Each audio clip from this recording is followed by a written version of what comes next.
اف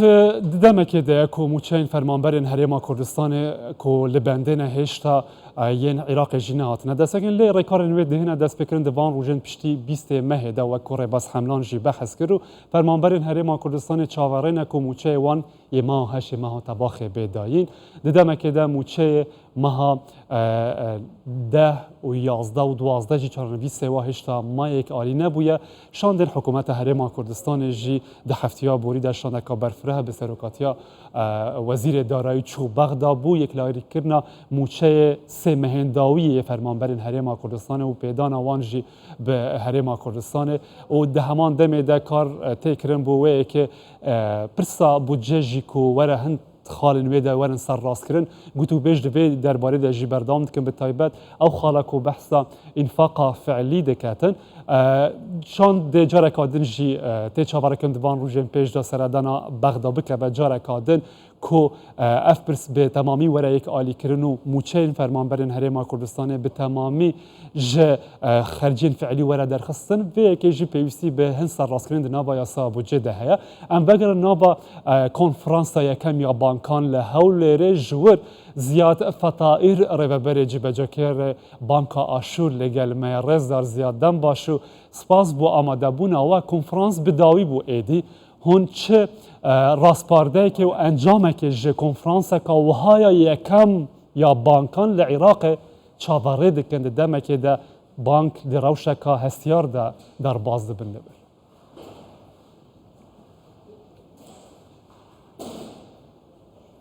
يسعد مساكم جميعا. إيفارا باشبي اليوم انتهى افرو فعالياتين مؤتمر مي سالاني دارایی بداوی هاتن لهرما كردستاني بكل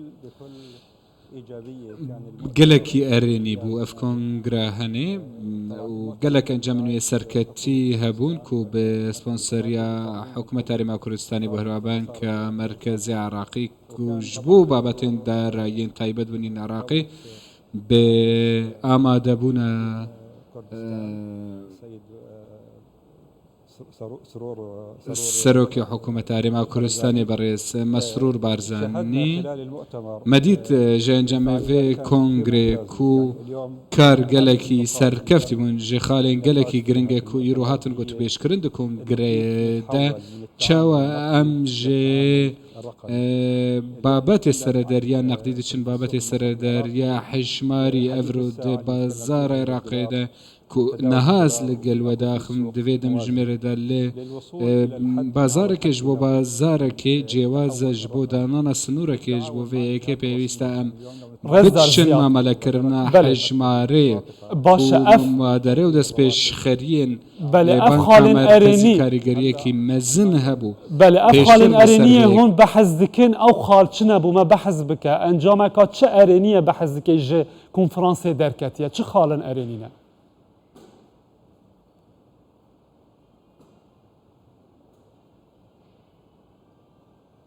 من اهم النقاط جگرنگترین خالنوانین ارینی او القطاع الخاص کو مصرف لکرت تایبت لبازار عراقی دچه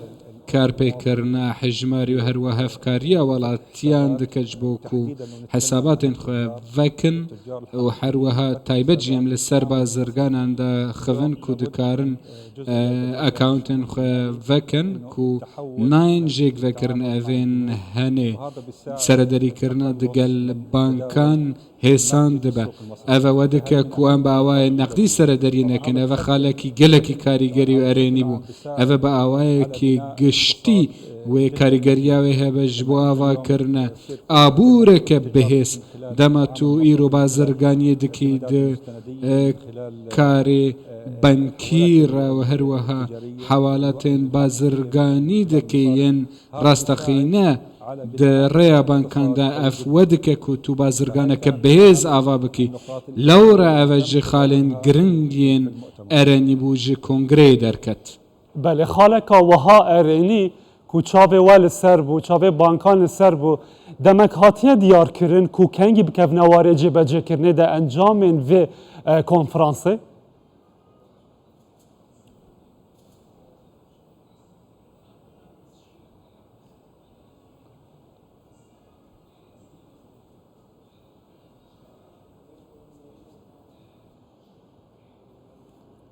تفعيل دور المصارف دوري ببانكان اليوم لو نتفرج أروها جيبجي كرنوي لبازار عراقي اف كاري ويكو دسبي بكافي كاري يعني هاي بله. ابرز اف جي خالن ديار بو دمكو ام بصورة عامة بحث بكن بأوايكي قشتي چند خالن جواز بون افرو كاري بانقي متكزي لسروي كيجي كركو سردري كرنا بانقي ورا هيسان كرن كمصارف خاصة وكبانكا تايبت دست بيدك كاردك لقال هندك شبكين دروكو كاري ووارتنا پاره با اوای که اجمالی دیگل دروجی هسان تر ببا و هر وها کاری نقدی نمینه لبازار عراقی بله رزدار زیاد سبارت بکار نقدی ناوا بازار ده پروژه هجمار من یا حکومت هرما کردستان کو هم جیوکا بانک آشور جی بجدارن ده وی پروژه ده روزانه مچاخوران تومار دکن کرتین بانکی جوان را دروز دکن ده ناوا وی کنفرانس ده چوا هاته نرخاندن کو کاره که به میناک العراق هاتیه کرن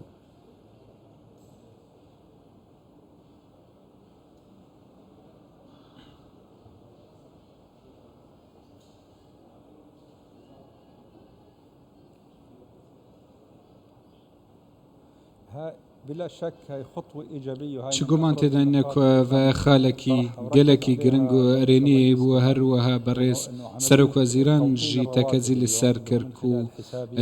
هبونا موچین فرما برن بریا کاون تکی حشماره که